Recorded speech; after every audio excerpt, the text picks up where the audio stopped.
All right, we're going to go ahead and kick things off. So before we dive right in, can everybody give me a virtual smiley face of your choosing to make sure you can hear me all right, feeling good, everything's where it should be. If you don't know how to do that, there's an emoji button to the top right of the menu. Just click that, and it'll bring up your different options. Yeah, that's what I like to see.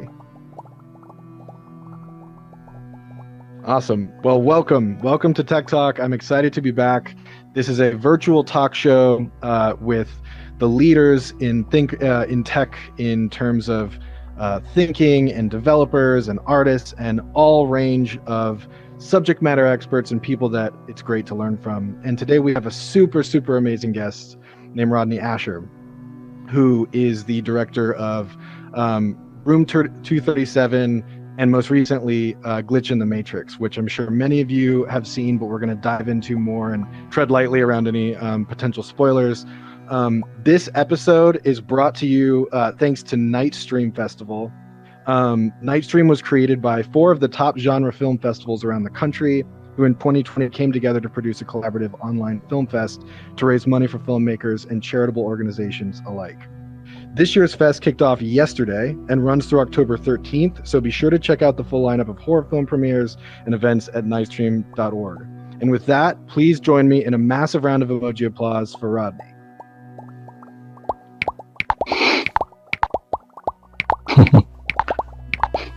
All right. Rodney, we're here you are.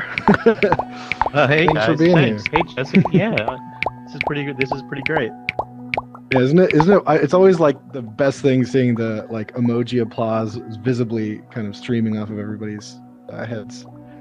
Yeah, well, you know, every once in a while you see an innovation in this world that you'd want to bring back with you. Totally. I mean, that's exactly where I wanted to dive in. Is like before we like get into the sort of craft, is how does it feel having come off of making this film, A Glitch in the Matrix, which is sort of exploring this question of if we live in a simulation, and now being in a simulation talking about that film? Well, you know, it's funny because it seems to be sort of something that happens to me again and again and again with these projects, right? Like after I did Room 237, one of the places I screened it, coincidentally, they're part of the NIGHTSTREAM Festival, the Overlook Film Festival. They were called the Stanley Fest, I think, in the first year. That happened at the Stanley Hotel, which is the hotel that Stephen King stayed in that inspired Shining.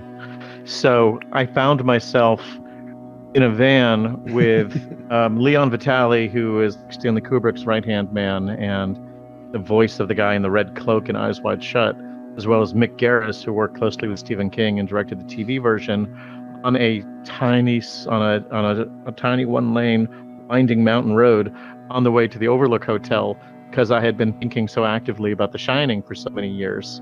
And then here it is happening again, that I spent too much time thinking about virtual digital worlds, and now I'm stuck in one. And not just, you know, this, which is getting closer and closer to the simulation, right? But the movie itself was, you know, all the interviews were recorded, you know, via, you know, Skype, via, you know, video windows. And it seemed like an interesting way to talk about, you know, digital communications and digital worlds at the time. But little did I know that by the time before we were able to finish the film, you know, 2020, that would be the entire way that I would be interacting with everybody I knew in the world through those little windows. So there's a aspect of these projects in a way that feels like, you know, you think too much about a subject and then you will get sucked into it. I mean, even in the nightmare, in the making of the nightmare, I found myself experiencing sleep paralysis for the first time, you know, in about 10 years.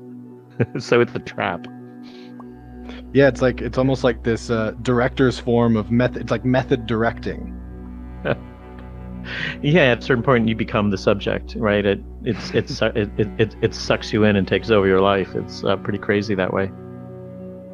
Well, I want to rewind on something you said just a second ago about here, and actually, let's come out over here if you don't mind. We'll get a little bit further out so everybody can see us. You referenced conducting these interviews over you know, virtual tools, Skype, Zoom, etc.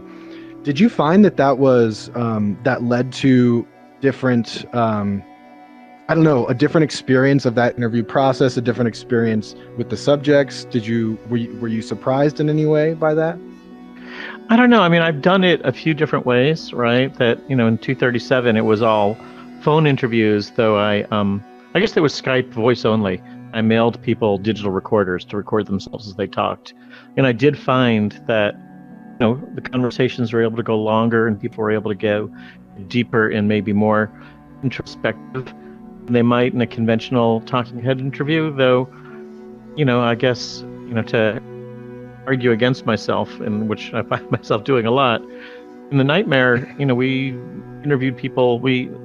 It's a movie about sleep paralysis, right?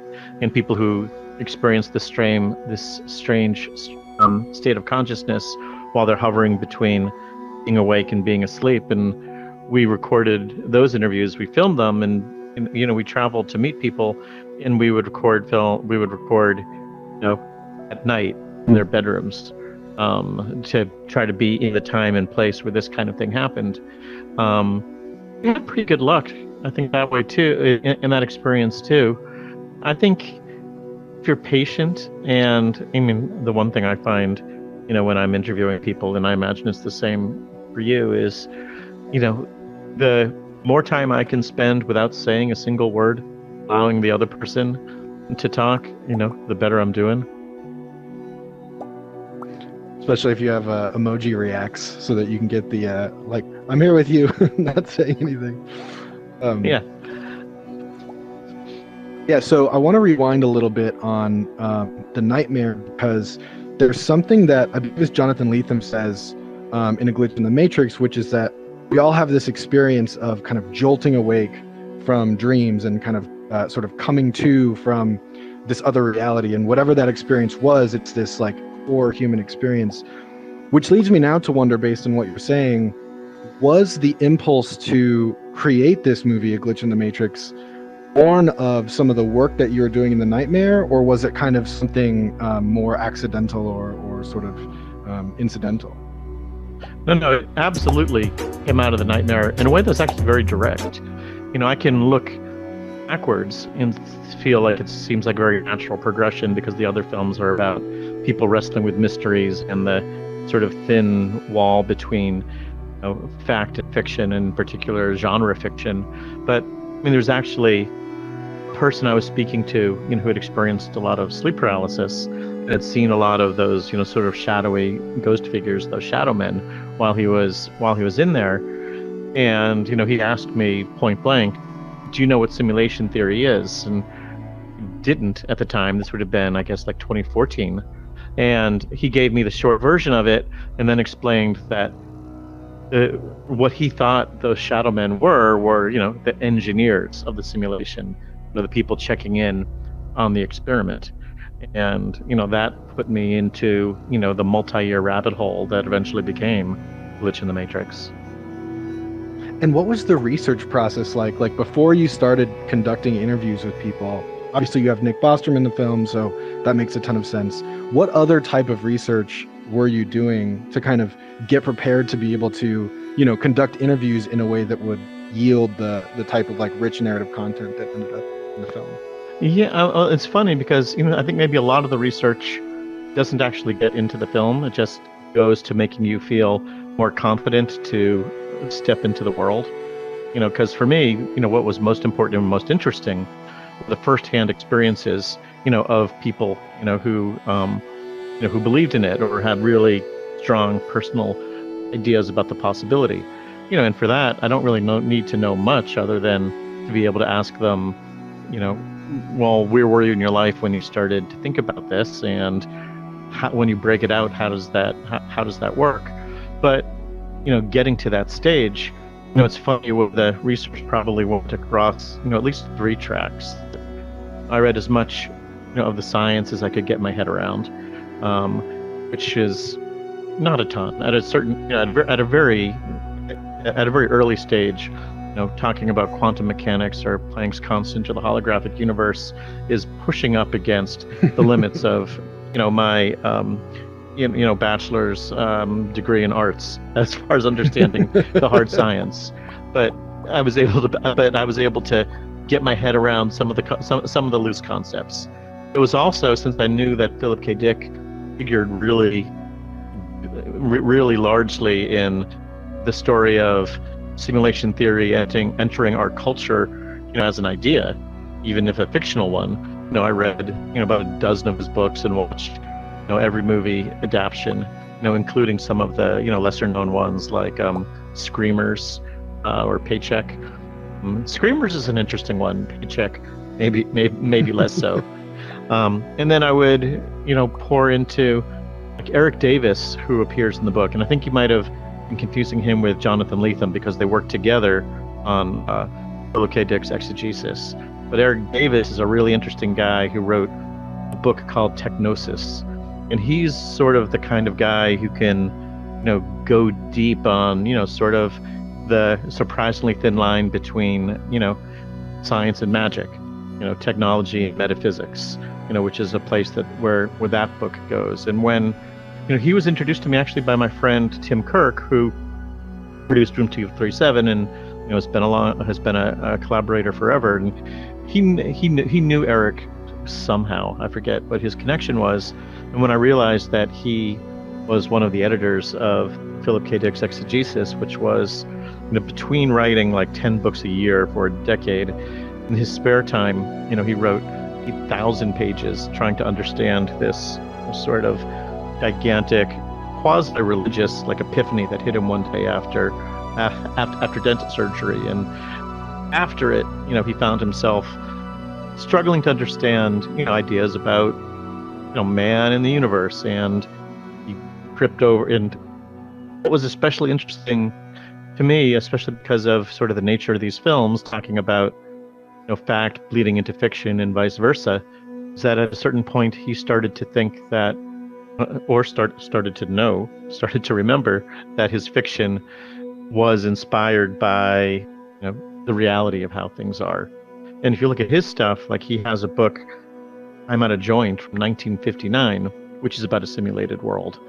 It's not a digitally simulated world. It's more like a Truman Show kind of a large, physically. And in that book, it was a 1959 city, for like at 1-to-1 scale, filled with actors, much like the Truman Show, is built, while the outside world was, his idea of a futuristic, I think it was 1990s.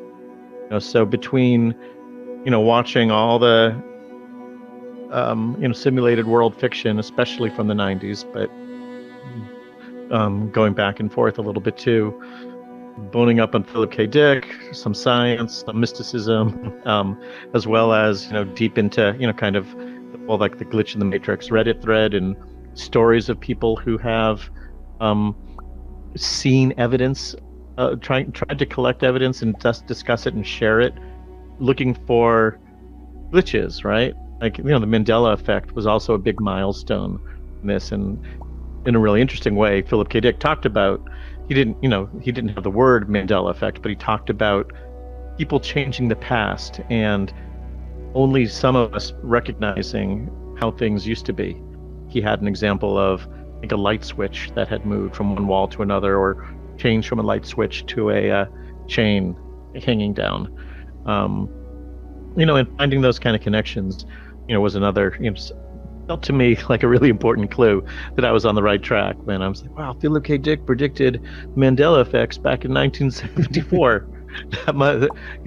That's important. That means something.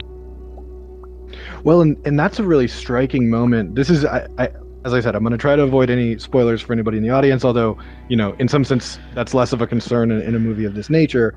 But there's this moment where Philip K. Dick is describing what you're describing to a room full of people accepting an award, and frames it not as these are, these are just sort of things I've imagined, but these are actually other worlds I've experienced.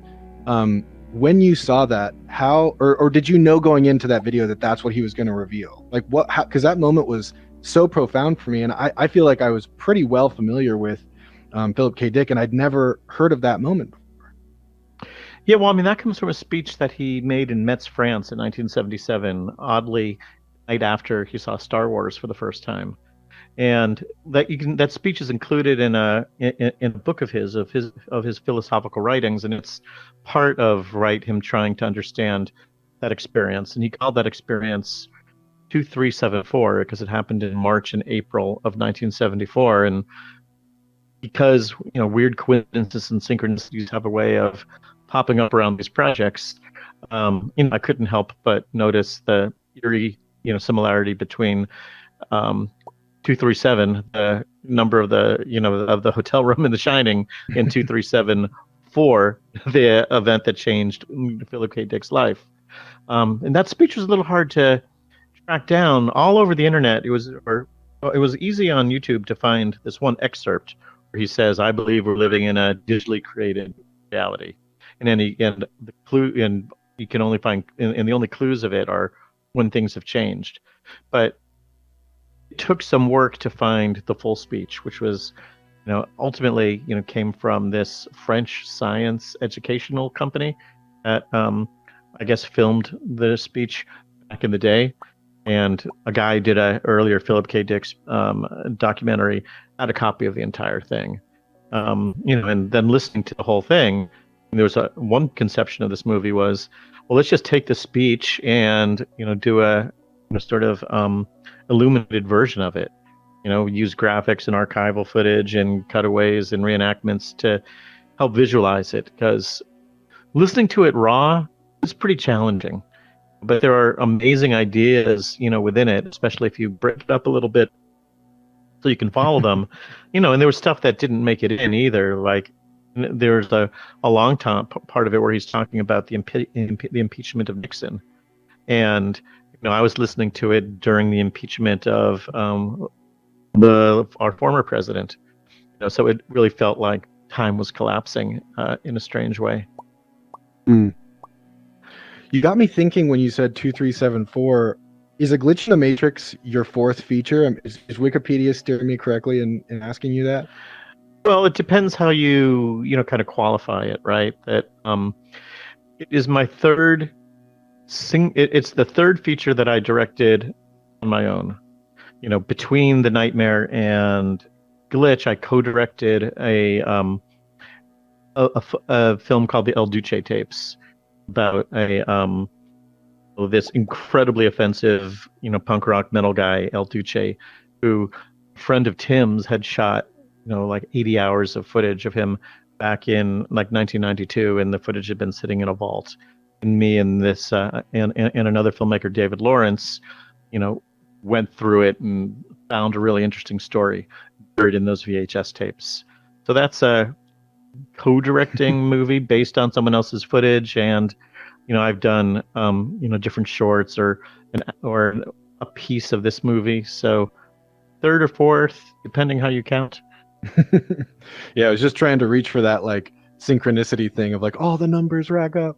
But speaking of sort of your oeuvre, one thing that really strikes me is that particularly Room 237 sort of is like so clearly like in the horror genre, and we're sort of in these like horror genre sort of coded festivals, and I'm just wondering, do you think of A Glitch in the Matrix as a horror film or having elements of horror? What's your relationship to horror in a film like this that's veering into these other territories? Well, it was originally conceived to be, if 237 and The Nightmare are sort of horror / documentaries. In a way, this was going to be my science fiction / documentary, but certainly there are eerie, troubling, horror vibes in different moments. I mean, some of it, I think there's just sort of like the existential horror of, the world collapsing around you. Then towards the end, when we get into this one particular story, it's kind of a true crime story. It's got a very, I think it's got a very troubling, disturbing, kind of tone. Whether it's straight up horror, it's kind of a, semantic question. I think it's got kind of a horror vibe, especially, even, when I watch it, I feel a little uneasy at the moments where, the camera is sort of pushing through the hallway and going down that staircase into the darkness. That feels like horror to me. Yeah, I was seeing that scene when you were talking about that. Do you think the premise that we live in a simulation is like, where do you fall on that? I'm not asking you yet, at least, but either way, leave aside if you think we are. If we were, would you see that as an overall positive thing or an overall negative thing? Because so much of the sci-fi frames it as a negative thing.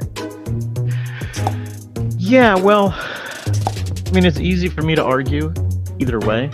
I think if you want to think about it as a negative, there's the notion of, well, nothing matters, right? And that's, clearly horrific, or an interesting question, that kind of came to me while we were working on it is a lot of the people in the movie, start comparing things to video games, right? And a lot of violent video games, like there's some, fair amount of like GTA footage in it. And on the one hand, if everybody lived like we were in a game of GTA, that would be pretty horrific. But it's hard to blame the people who are playing GTA for indulging in mayhem, because that's what that world is created for.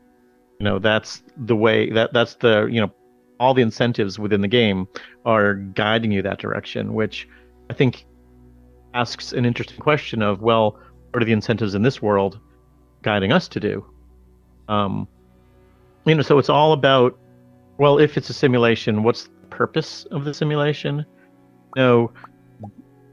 After the cut was fairly locked, but we were still kind of fine-tuning a lot of things, is when the first wave of COVID hit and the lockdown began. And I was really struck looking at this. There was sort of an interactive flash graphic, I think it was on the Washington Post, talking about infection rates, right? And they showed, it was a simple square. You had these blue dots that were floating through, and like one of them was red, and every time it touched another dot, that dot would turn red. You could change variables here or there to make the infection spread quicker or have it spread slower. And I was looking at that diagram, and thinking that could be a simple version of this world, right? And it is, terrifying, to think, well, if this is a science experiment to see, if there is a infectious disease out there someplace, and then they make 100 worlds and change the variables in each one to see, how what strategies are going to help stop it. That doesn't suggest that the people out there are going to help you, right? In that if you get sick, that's part of the game. That's part of your purpose here. But similarly, there's a section in the movie, where Paul Goody, and it really struck me as one of the more positive ways to look at this thing. He compares the idea of a simulated world to the idea of GANs, generative adversarial networks, which is the idea that you might set up competing AIs in order to solve a problem. And if the problem is to make a photograph, is one of the examples he used, that looks really realistic, you'll have program A try to create a realistic looking program, a photograph. Program B will look for flaws and attack them, which will inspire the first one to get better and better. And when I heard him talk that way, it led me, it led me to think, well, in a way, that's a very optimistic version of this idea, because it suggests that everyone's blood, sweat, and tears are happening for a purpose. Maybe it's a high-tech way of, answering the question, why do bad things happen to good people? Do you think it also kind of gets at, like there's this thread of mysticism that accompanies the simulation question, no matter when and how it's brought up? Do you think that people are initially sort of struck by that question because it addresses some of the same maybe existential questions around purpose that, more like properly spiritual discussions normally lead to? That was a surprise for me. I didn't necessarily go into it thinking that these conversations are going to lead to religious questions or religious metaphors and parallels. But every single person I talked to about it, after 10 or 15 minutes, began bringing up religious parallels. And lots of people who, saw early cuts of the film had the same reaction that you did of, this is, in fact, I've heard it articulated really specifically that, wow, maybe simulation theory is, a religion for people who don't like old-fashioned religions. Of course, I think that gets to another, big fork in the road that I find when talking about simulation theory, that, there's there's at least two, but two in particular ways that I can think of talking about it. And one is, as a nuts and bolts reality, right? Where you're going to get into, trying to find the smallest pixel size or a microscope or an electronic telescope, and look for glitches in our reality in order to prove that we are actually living in a simulation in a highly sophisticated computer out there someplace. And that's one way of talking about it. And the other is talking about it as a metaphor. And when you use it as a metaphor, it gives you all sorts of language to use, when talking about people's, roles on Earth, their relationships to one another, or a relationship to a creator. Not to say that it couldn't be both or neither, but in a certain way, I find those to be kind of two separate questions. I love that idea because it almost allows, especially since there's so much, as you said, like reference to games and the, sort of like worlds that games create having implicit purpose. It almost allows somebody who moves in that direction, who's looking for clarity around their purpose, to almost like create a persona character to participate in a world that maybe they feel is otherwise devoid of any specific meaning. That's interesting. And I don't think we spent that much time talking about people like really getting into their avatars. But that's a really, there's a lot there to poke at, right? Especially when you think of, how, getting fit and getting in style, that in trying to groom your avatar into something appropriate for the role that you want to play, in this world. And I took special interest in designing this avatar, this world, which doesn't look much like me, but it was really fun to, try to start with a blank slate and say, well, what do I want to look like? What do I want to look like? And what do I want to look like for this purpose, for this activity? Like if this was a combat game, I probably would have created a very different, avatar. But, this was for a social world. Speaking of which, all of the guests and those of you in the crowd, if you haven't seen the documentary yet, by the way, it's on Hulu and video on demand, so you have no excuse not to see it if you haven't yet.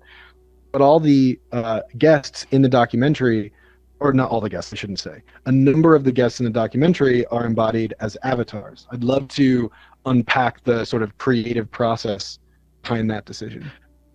Yeah, well, it was one of the early ideas, right? Because, each of these films, I probably overthink the sort of creative attack is, because for better or for worse, whether it makes the movies cool or maybe a little precious, I work hard to try to find a style that is going to reflect the subject of the film. And clearly this one wanted to be very digital, and very early on thinking about, well, what do the interviews want to look like if we see the people? And the idea of avatars came very quickly, especially since, I wasn't doing much in VR really back then, but even just in, chatting with people on my phone, I'd use a little thumbnail picture.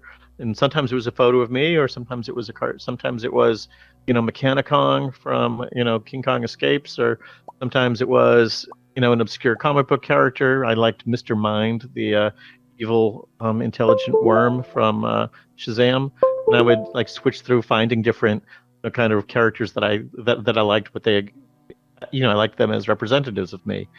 So the idea of avatars felt like a fun way to play where this kind of communication was going to go in the future.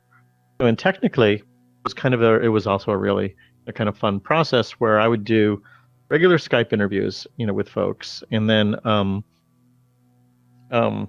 have everybody step away so that we get a clean shot, of whatever their space was. And as much as a micromanager I can be, I made it really clear to myself that I was not going to ask them to reframe the camera to try to find a more interesting corner of their house or to light it any particular way. I wanted to embrace the randomness of wherever they happened to be talking from. And then we engaged this comic book artist, Chris Burnham, who's worked on, like, he did Batman Incorporated with Grant Morrison, and has a new one called Die, Die, Die with guy from The Walking Dead. And he's got an amazing, expressive way of drawing, and actually has created a lot of really amazing looking characters. So he watched an early cut of the movie, and we talked about what kind of fictional characters could be sort of appropriate for these folks, and he did different versions and created these illustrations from which the 3D team made models. And really just in 2019, as we were working on it, this sort of motion capture suit became available at the level that an indie doc would be able to afford to do it, right? That we could, there's no way we're going to be able to use the technology in the realms of a Lord of the Rings Gollum kind of thing, but that product has actually made it to the consumer level, and there's probably even newer, better, cheaper versions of it now. And the animator would watch the folks and kind of mimic their gestures a little bit and express it with his own kind of flair, and then those characters would be moved back into the scenes. And nice thing that gave us was we were able to use those same characters in the reenactments and the dramatic scenes in the digital worlds, in which they looked all the more appropriate, right? So that also gave us a funny idea that I liked, maybe a notion that we're talking to video game characters on their day off when they go back home and they leave the video game world. And speaking of which, I know that we were maybe going to be lucky enough to have one of the guests in the crowd. I don't know. Yeah, I think Paul is here. He was the lion, if you guys remember, sort of the Masters of the Universe philosopher king. Here he is, up on the balcony. Hello. Yes. So, Paul, if you could put your hand raise emoji up, what I can do is allow you to speak from there. So just give me 1 second to set that up.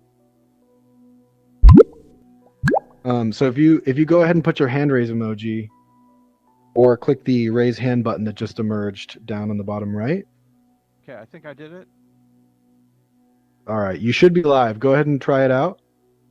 Okay, what, do I just talk like that? Yeah, we can hear you. Hello, everyone. How's it going? This is very odd. It's great. I feel like I chose a great spot to address people. Just like the Pope. Hey, it's me, the Pope. Hello. The Pope is always Italian, no matter where he's from. Well, can you tell us a little bit about what it was like to be a subject in this documentary? Yeah, I've said this before. This is sort of one of my first stock answers is everyone who sees the movie misses the treat that the eyewitnesses in the movie had, which is having a conversation with Rodney. You now have had a conversation with Rodney, so it's very enjoyable. It's one of the best things about working with him.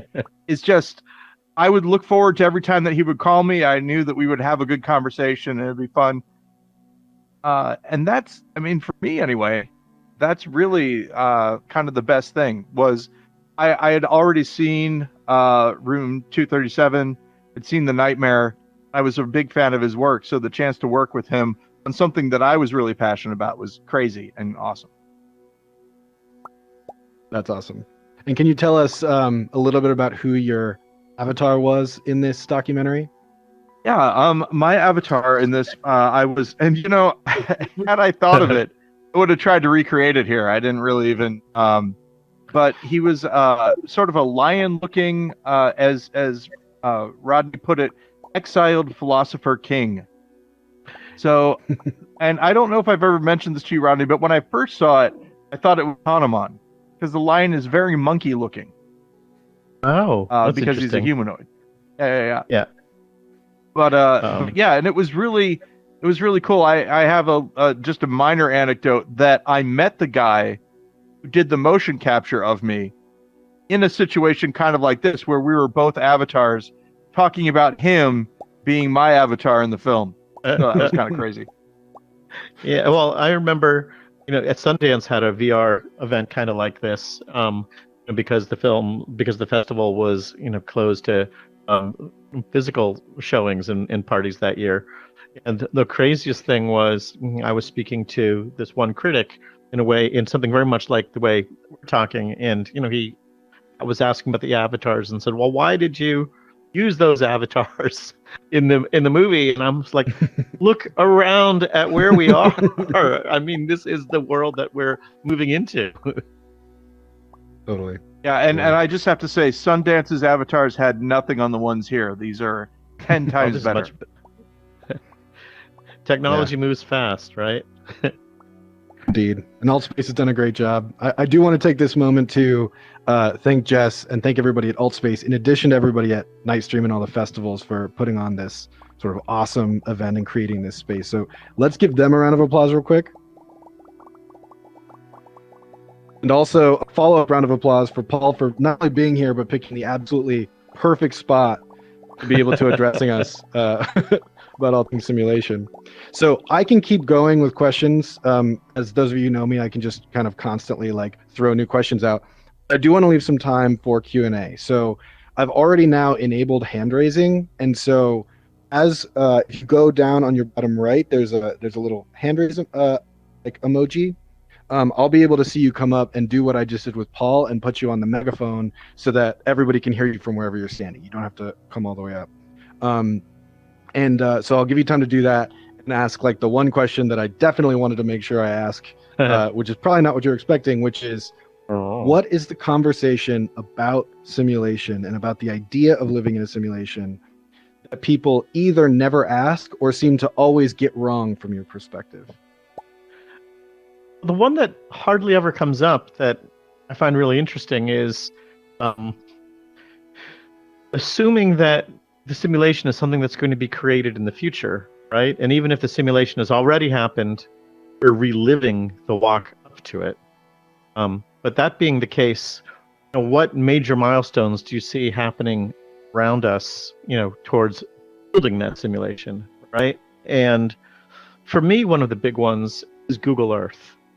And one thing I love about it, and we used a lot of it within the movie, and as I kind of obsessed on it, I thought that kind of occurred to me was, there's this short story. I think it might be Borgia or Italo Calvino. I think it's Borgia, called is it On Precision in Science, perhaps? In any case, there's a story of a king who is really math crazy, and on exactitude in science, it's called. And there's a king who's map crazy, and no map that his map makers make is ever good enough until he insists that they build one at 1-to-1 scale and plop it down on top of the real world. And then it's told about, explorers who come hundreds of years later will pick up a rock and find a picture of the rock underneath it at 1-to-1 scale, that little fragments of it would be left. And as I think about Google Earth, it is a 1-to-1 recreation of the world, and one that we can see. It isn't made out of canvas or cloth. You need a phone or a digital device or in order to see it. But like that short story, it's a 1-to-1 recreation of the world, overlaid on top of the real one. And I imagine something kind of there's that railroad. There's the sort of when the East Railroad and the West Railroad met in the middle, and somebody drove that spike between Google Earth and maybe digital versions of New York that they make for video games or even for science fiction movies, that there'll be a grand kind of convergence of all the different of all these different reproductions of the world and all of our Facebook profiles, and sort of creating simulation version 1.0. and sort of watching those milestones come into existence is both, kind of exciting and kind of scary, a little bit like, discovering the prototypes of the Terminator, at Skynet and T2. Yeah, I was going to say, is there anything when we think about that roadmap? Are there any signs or indicators that you're keeping your eye on? Like, oh, once we're capable of this, or once this development comes along, that'll be a big moment. I think when we could do this in Google Earth, right, and we can say we can meet at a replication of a real location like that, and it's the same one that everybody is sharing and accessing. So if we say, hey, everybody, let's go to my childhood home, that everybody would be, we would all be there at once. I think that would be a very big step. Yeah, it's like a multiplayer. We actually tried to Google do Earth. animation. Yeah, we tried to do some animation in Google Earth to put three-dimensional objects and stuff into it, and we were not quite able to pull that off at the level we were hoping. We could, move cameras through it. Were you in Google Earth VR or Google Earth Desktop when you were doing that? We used both, right? One of the guy who did most of the avatar animation, Lorenzo Fonda, he did most of his animation within VR just because he liked the way he could access the toolkit. He did some of it within Google Earth VR. Very cool. All right. I think we might have a shy audience, or I'm not doing something right. So I'm gonna try this. We've got one over down there. Boom. There we go. All right. Synesthesia. I think you probably end in synesthesia, but it ends in an I for me. You are live. Yeah. I guess I have a comment and a couple questions. So it seems like, in the beginning, natural philosophers and then later scientists, maybe even alchemists to some degree, looked at the natural world, and then they used that as a reference to create technology. And now we've reached this point where we have so much technology that it seems like sometimes we look at technology in order to make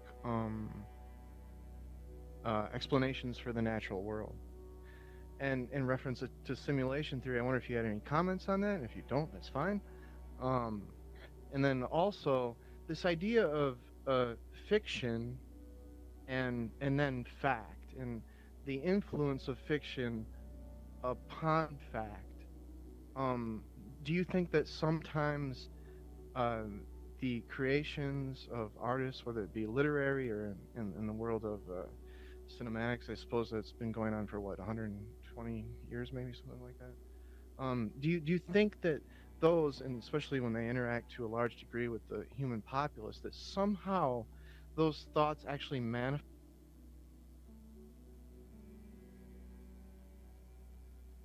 So I'm not sure if say that again. Did you guys hear any of that? It was real very quiet, faint, but now we hear you great. But now you're set. Now you're loud and clear. Should I repeat myself? That would be amazing if you could. Okay. No, there were two very different questions. If we wanted them one at a time. Yeah, let's start with one, and then we'll also yes, the whole fact fiction thing, and what do you think about it? And then also, everyone talks about Dark City and the Matrix and stuff, but sure, I don't hear hardly any people talking about the 13th floor, which I thought was pretty decent. Yeah, well, the 13th floor is one thing I like about it, and alongside of probably my favorite simulation movie, Existenz, is that there are three world movies, right? That there's a level above and a level below. Matrix is only a two-world movie, and the 13th floor, which in some ways feels like it's falling between the cracks, does have that one image of the guy on the side of the road with the highway that turns into kind of a green wireframe, which I think has got enough iconic power that most everybody remembers it. And we used that shot in the film. The other interesting thing about it, and I'm a fan of that film. The film. Okay. Another interesting thing about it is it's based on the same book as there's a German film from the 70s called World on a Wire, based on the same book. I think it's called Simulacron 3. It's I a did not know that. it's an there's a Criterion version of it. It's just like 3 or 4 hours long. It was like a two-part miniseries. It's Fastbinder, and like 13th Floor, it's a great kind of blend of almost like detective noir and in science fiction. World on a Wire in particular is real.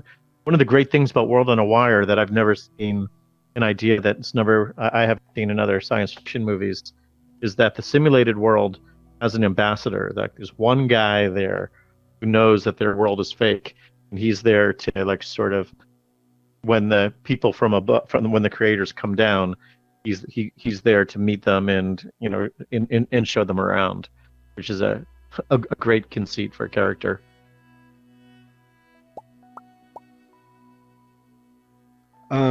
So Stesiak, did you want to ask the other question that we hadn't been able to hear? I think he maybe heard some of it. So to sum up very quickly. Quiet again. Sorry, I muted. Oh. Can you hear me? There was now? something about like the natural world and in simulated worlds.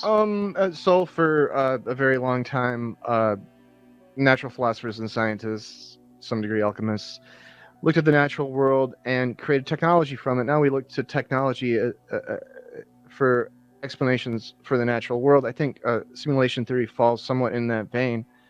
Whether right or wrong, I'm not making any judgments either way. I was just wondering if you had any comments on that sort of perspective, and then also fiction. Does it aid in the development of our factual future?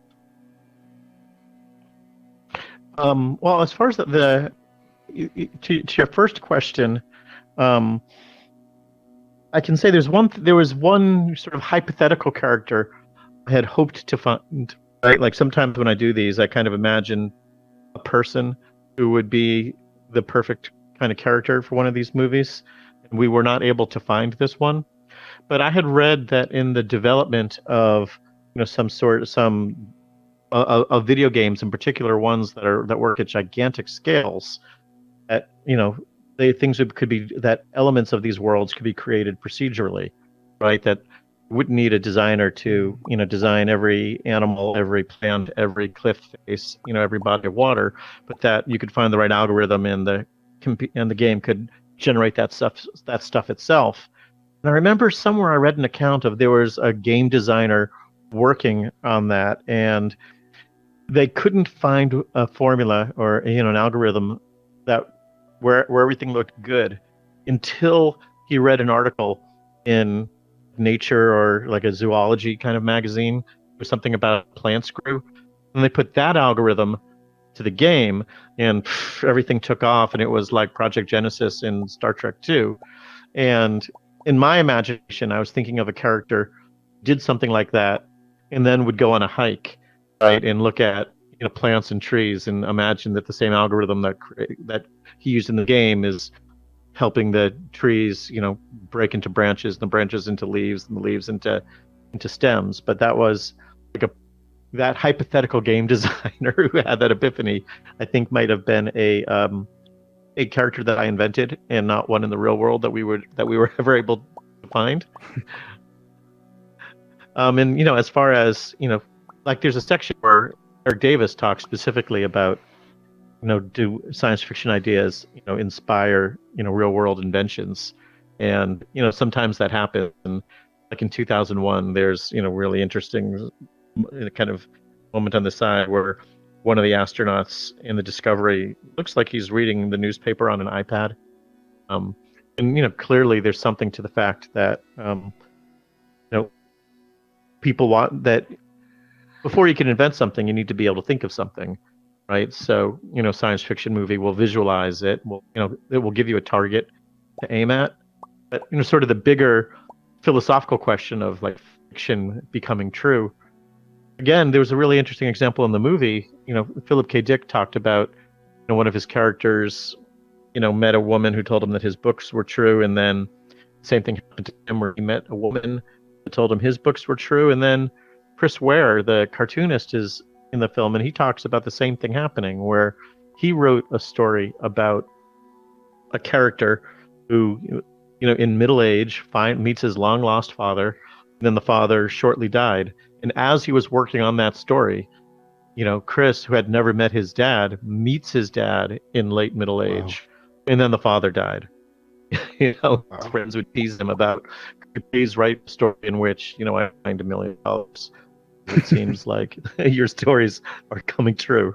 And even in the exegesis, which is even though they cut it from 8,000 pages to 800, and there's still challenges that are impenetrable, and I only made it about 150 in. But there was a section where he talked about his friends complaining to him that his sci-fi dystopian ideas were coming true, and maybe he should knock it off. That's awesome. All right. Thank you, Synesthesiac. Going to Carlos. You are live. Hello. Mic check. You're sounding great. All right, Rodney, first of all, I love the way you dressed up your avatar. You did a great job. It looks like you put some thought Thanks, into that. man. And thank you for sharing this with Jesse. I appreciate you guys stopping by and doing educating us. There are two questions. One is, what was it like for you in the younger years when you were in your teens or in your 20s, when your life started to explore the thoughts that had brought you to this point? And the second question is, what is the next big project that is just going to blow everybody away? Well, I'll start with the second one because it's less interesting, because I don't have anything to announce. That I've got a half dozen things I'm researching, and we'll see which which fictional idea becomes reality first. As for the other, that's interesting. I mean, as a teenager, I was, a shy Jewish kid going to a Catholic school because that was like the only decent school in our neighborhood, which didn't make me a gigantic outcast or anything, but did give me a little bit of a remove from from the waters I was swimming in. And I was deep into science fiction and comics and video games. And I mean, originally I wanted to be a comic book artist, because the idea of, always wanting to make things and tell stories and to create, kind of wild imagery, outrageous tableaus. But, strangely, I soured on that path, because, I found out pretty quickly that I probably wasn't a good enough, illustrator, to be a comic book artist, but also that life was mostly sitting alone in a room, drawing pictures. And I saw imagery of filmmakers, which seemed much more social, much more adventurous, which really appealed to me. But of course, a lot of the filmmaking that I've done has wound up being me alone in a room in front of a computer. So the joke is kind of on me. What city was it that you were in when you were growing up and going to that Catholic school? All right. Any other questions from the audience? This is your chance. Your burning simulation questions. While we wait to see if anybody overcomes shyness, what are your thoughts on if we're in a simulation? Well, I've got no idea, right? And I'm perfectly happy not knowing. But for me, the one thing I would say is, if it is a simulation, then I don't think simulation is the right word, right? Like if we talk about, that flash animation in the Washington Post where we see the blue dots turn red, that from our point of view, the creators, the audience of that simulation, it's a simulation, right? And because among other things, that little thing doesn't have all the qualities of our world. But from the point of view of the little blue dots, it's not a simulation of anything, it's their world, right? And even if the world above has elements and abilities and qualities that not only we can't we experience, but we can't imagine, then that doesn't make this experience less real for us. This is still our real. This is still our real world, and until the invents of the red pill, which I don't know whether or not it could possibly exist. One thing I think of is those those posters where if you it looks like white noise or paisley, but if you cross your eyes, you can see like a 3D dragon or cast kind of popping out of it. That even if that is sort of the reality of our world, right? And there's some science about the idea that this world might be two-dimensional information that we process as 3D because it's easier to live in it. And like this one that we're in right now is a great example of that. That I'm sensing a three-dimensional world that I can operate and move through, even though that's not what it really what it really is. But through these two lenses and these controls, I can navigate it. That turning and I think Paul, you might have talked about that too, that breaking this down into what the reality of it is, uncrossing our eyes so we don't see the dragon and we only see the noise isn't going to make this world easier to cope with or navigate. Yeah, it could actually be very disorienting, and after you do it, you're like, oh no, I broke it. And I broke it. Feel horrible. Yeah. Yes. Exactly. Well, that made a big impression on me. I'm reminded of that scene in The Matrix where he's holding the piece of steak on his fork, saying like, "I know this isn't." I mean, I'm paraphrasing, but like, I know this isn't real, but I prefer it. Yeah, no, I get it. All right, and with that, we are going to call this episode. Please join me in giving a huge round of applause to Rodney for being here. Rodney, thank you so much for being here. Oh, thank you guys. This was a blast.